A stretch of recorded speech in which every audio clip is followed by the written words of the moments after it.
Good morning. Our title today is, Who is This? Who is this? Starting today and in the coming 5 weeks, we will be taking miracles as our theme. We begin by looking at the so-called nature miracles. On one count, there are 8 of these recorded in the Gospels, one of which, the cursing of the fig tree, we looked at last week. This account of Jesus calming the storm is recorded in Matthew 8, Mark 4, which Shirley very kindly read for us, and Luke 8. Then there is a parallel passage in Matthew 14, Mark 6, and John 6, which relates the feeding of a great crowd of people, followed by an episode in which Jesus walks on the water. Luke 9 also describes the former, but not the latter. Let's consider Mark 6 first. The apostles had returned from a ministry trip and reported back to Jesus on what they had been doing and teaching. Must have been a bit like the forecourt at Manchester Piccadilly Station in the rush hour, with people coming and going, and the disciples didn't even have a chance to get a sandwich. So Jesus says, let's do an impromptu study day. Get away on our own to a quiet place and get some rest. So off they go. But it worked out rather differently because many people saw them leaving, recognized them, and ran ahead to where they were going. Those people must have been strongly motivated to want to be with Jesus, to see and to hear what he was doing. And they were quick moving. Maybe their bikes or whatever, because they got to where Jesus landed before he did. When Jesus landed, did he think, well, that idea didn't work? What happened there? Did he think of saying to the crowd that had collected, look here, you're making it really difficult for me and the disciples. It's really not fair. We need some rest. You must have realized the disciples have been very, very busy. Please give us a break and go back home. No. When Jesus landed and saw a large crowd, he had compassion on them because they were like sheep without a shepherd. So what did he do? Did he put on a show for them? No. He began teaching them many things and showing them the truth. You know, I would have liked to have seen the reaction of the disciples as they saw the crowd. They still had no chance to report back to Jesus on their excursions. No peace and quiet, no rest, and nothing to eat. It's a hard life as a disciple of Jesus. As they heard Jesus beginning to teach the crowd and getting into one of his long sermons, they appear to have taken a back seat and to have been patient. Eventually, they decided to warn Jesus that it was getting late in this remote place, and maybe he should send the people away to buy themselves something to eat. I'm sure they thought this was a really great idea, and that Jesus would be deeply grateful for their intervention, their timely reminder, and their help. Now they will get their peace and quiet and a chance to be alone together with Jesus. But Jesus says, you give them something to eat. That must have shaken them to the bottom of their pockets. They didn't have their credit cards with them, but 8 months' wages for bread, for an unknown crowd. That was out of the question. Jesus simply asked them how many loaves they had. So they went looking. They must have thought he was crazy and would have wondered what his response was going to be as they told him 5 loaves and 2 fish. They might have thought, well, that's not going to do it. Is that just for us? What about the crowd? But they had not reckoned with Jesus. Let's read Mark chapter 6, verses 39 to 44. Then Jesus directed them to have all the people sit down in groups on the green grass. So they sat down in groups of hundreds and fifties. Taking the 5 loaves and the 2 fish, and looking up to heaven, he gave thanks and broke the loaves. Then he gave them to his disciples to set before the people. He also divided the 2 fish among them all. They all ate and were satisfied. And the disciples picked up 12 basketfuls of broken pieces of bread and fish. The number of the men who had eaten was 5,000. What is this historical episode about? Is it about traveling on boats? About how you deal with crowds and teaching and getting peace and quiet and rest and eventually something to eat? No. This is about Jesus. His identity, his compassion, and his loving care, and about his power, his might, and his authority. Immediately after this miracle, we get another one. Jesus instructs his disciples to go on ahead of him while he dismisses the crowd, and his disciples obey him. What is Jesus aiming at? Signing a few quick autographs? Stopping for press pictures and interviews? Checking his emails? Updating his chat? Putting his feet up for a while to watch something on Netflix? No. Jesus went into the hills to pray. Well, that's what we do, isn't it? Busy day, lot of important conversations and interactions. So at the end of it, we all go somewhere remote and isolated to pray. After that, he was alone on land and saw the disciples having a pig's ear of a struggle on the lake, battling against the wind. What happened next might have been misinterpreted for the actions of a trick artist or another of these specialist candidates of Britain's Got Talent shows. The disciples thought they were seeing a ghost. Jesus didn't want to get in their way and would have gone past them as he walked on the water. But they all saw him and were terrified out of their minds, thinking he was a ghost. Jesus does not force us to spend time with him. He's not pushy. He is not brash. He is not intrusive. He didn't want to get in the way and would have gone past the disciples. He spoke to them. He entered the boat, and they were amazed because the wind had died down. But you know, these disciples are really slow. They're the kind of guys who put the ball on the penalty spot, and when the referee blows, instead of shooting for goal, they think the game is over, pick the ball up and hand it to him. They had no idea at all. They had not understood about the loaves. The disciples' lack of spiritual perception, combined maybe with their lack of readiness to learn, made them blind to the reality of the person of Jesus. They hadn't got a clue. How about us? How about you and me? Do we really know who the real Jesus is? Let's go to Mark 4:35 and follow the storyline.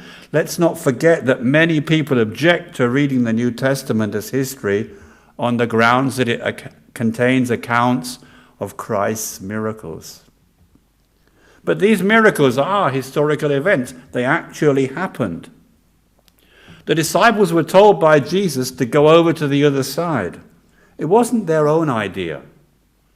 They were doing what he had told them to do. It is very important to bear this in mind because of what happened next. They obeyed Jesus, and then the storm came. The storms we face don't destroy our relationship to Jesus. They strengthen it. The disciples thought they had everything under control. They had obeyed Jesus and got into the boat. And then a furious squall such as is very common on the Sea of Galilee, came up. Jesus was with them in the boat, comfortably sleeping on a cushion. Suddenly the disciples were out of their depth. Their knowledge was not sufficient for their circumstances. The notion that they were in control was completely taken from them. Jesus can still the storms in our hearts. The clouds of guilt, the clouds of shame, the one-sided, unreciprocated, unreturned love, the broken hearts, our anxious souls and weary spirits. We don't need the picture of a little Jesus being held in someone's arms in the corner of an ancient building. We don't need a picture of a Jesus who is constantly being crucified on a cross. He's not on a cross anymore. He's alive. He lives. In Hebrews 10:4 we read, "For by one sacrifice he has made perfect forever those who are being made holy." In Romans 6:10, "The death he died to sin once for all. But the life he lives to God." And in 1 Peter 3 verse 18, "For Christ also suffered once for sins, the righteous for the unrighteous, to bring you to God. He was put to death in the body, but made alive in the spirit."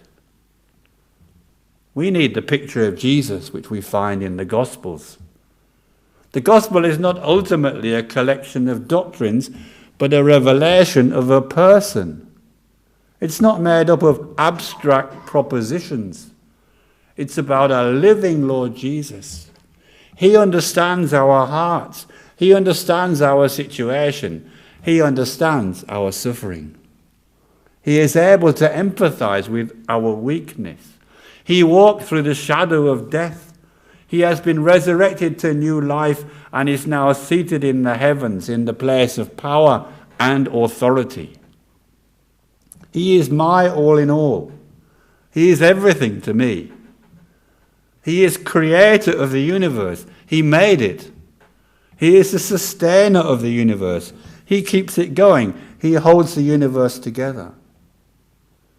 Jesus understands our anxiety. He'd fixed the hungry crowd. He'd fixed the storm. But the disciples, they still hadn't got it. "Who is this?" they said. "Even the winds and the waves obey him." There is no storm in my life or your life or our church life in which this Jesus is disinterested. He will lead us into stormy waters. He will lead us into situations where storms are likely to develop, and you don't need to wake him up.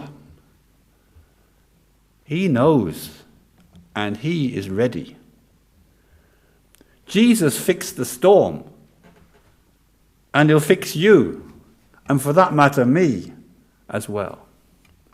But that's not really the main issue, though. Jesus calms the natural storm on the lake. That is really a no-brainer. As it says in Colossians 1:15-17, "The Son is the image of the invisible God, the firstborn of all creation.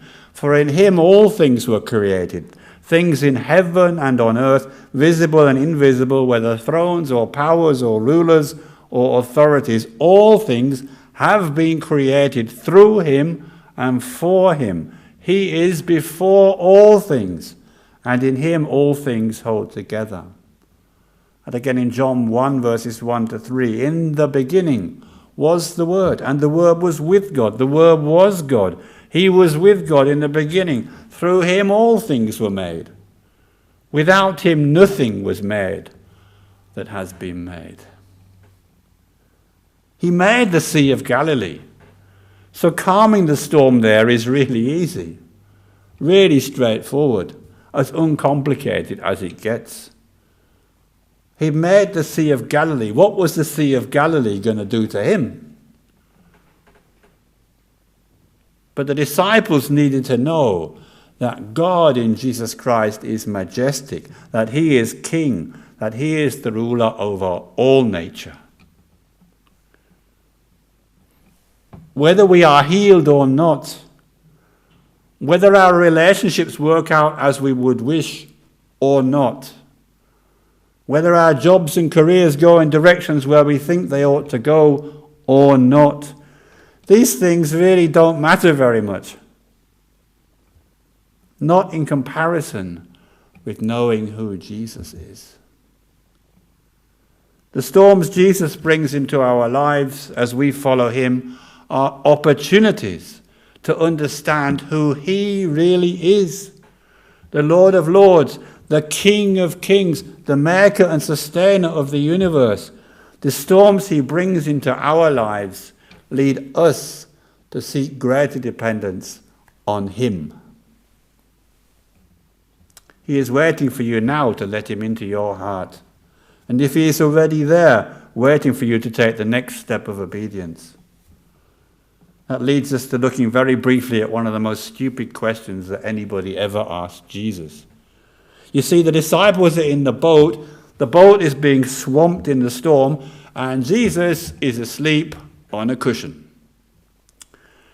Now, with a combination of first-class spiritual ineptitude, which we rarely see or experience, with a mixture of unbelief, distrust, and sheer impatience, the disciples wake Jesus and ask, "Teacher, don't you care if we drown?" If there was a section in the Guinness Book of Records for what is the most stupid question ever asked, this could well be in with a chance of being included. The disciples are speaking to Jesus and maybe thinking of the Galilean carpenter, of the son of Mary and Joseph, who walks out onto the stage of human history and does these dramatic things, and they ask him, "Don't you care if we drown?" Just think for a minute. Why is Jesus in the boat? Why is Jesus in the world? Why is Jesus at this point going to die on a cross? Because he cares. But the disciples of Jesus can only see the storm. They can only see the danger. They can only see the immediacy of their own individual circumstances. And the hammer is that this comes between them and the assurance of Jesus' love for them. They lost sight of Jesus' word. Let us go over to the other side. That was Jesus' way. That was Jesus' plan. But they'd forgotten it. The storms in our lives are not sent to separate us from the assurance of God's love. The storms in our lives are sent to lead us to seek greater dependence on him. Is that what you want? Is that what I want? If when I finish speaking here this morning I walk out of the chapel into Gallygreaves or Wensleyfold and try to engage in conversation at a distance of 2 meters with those I come into contact with and ask something like, "By the way, do you believe in justification? Have you been justified? Do you believe in redemption? Are you redeemed? Do you believe in sanctification? Are you sanctified?" Then I think nobody will understand, and probably no one will be interested, and I do not seriously expect anyone would listen. But if I look into the face of those I meet, if I look into their thoughts and minds and hearts, if I say something like, "Please give me less than 1 minute to let me tell you what Jesus did for me. He forgave me everything I've ever done that's wrong. He cleaned me up inside out. He gave me hope for the future. He is always with me. He understands me. Would you like to know more? Would you like to get to know who Jesus really is?" What would happen then? How would people react? What kind of a Jesus have we created? We have created this Jesus and that Jesus, but most people aren't interested in them. They need a Jesus who is there, a Jesus who is with them, a Jesus who cares for them and confronts them with difficult truths when they need it. I'm not talking of a push-button Jesus where you hit the button when you need something, otherwise you ignore him. I'm not talking about a self-service Jesus. You know, you take your trolley, you enter the shop, and you choose what kind of Jesus you take out with you, depending on how much you're prepared to pay. And I'm not talking about a buffet Jesus either, you know, where you choose what and how much you want to eat and come back to the buffet table if you fancy more. No. It costs everything to follow Jesus. No more than that. Let me give you an illustration. The Green Bay Packers are an American professional football team based in Green Bay, Wisconsin. It's a kind of back of beyond place. The Packers have won 13 league championships, the most in NFL history, with 9 pre-NFL Super Bowl titles and 4 Super Bowl victories. The Packers won their first 2 Super Bowls in 1967 and 1968 with their coach Vince Lombardi. And the coach was asked if winning for him was the most important thing. He said, "Winning isn't everything. It's the only thing." So I asked myself the question, is following Jesus the most important thing in my life, or is it the only thing? Jesus makes me and you able to love people we couldn't stand, people who we couldn't cope with. He cleans us out and makes us whole. He gives us peace and joy in our hearts and minds, even in really difficult, life-changing situations, like losing a close relative, experiencing breakdowns in relationships, losing our jobs, being faced with financial hardship, or being confronted by disease and life-threatening illnesses. Who is not interested in this Jesus? He's for real. Give him your life today. Amen.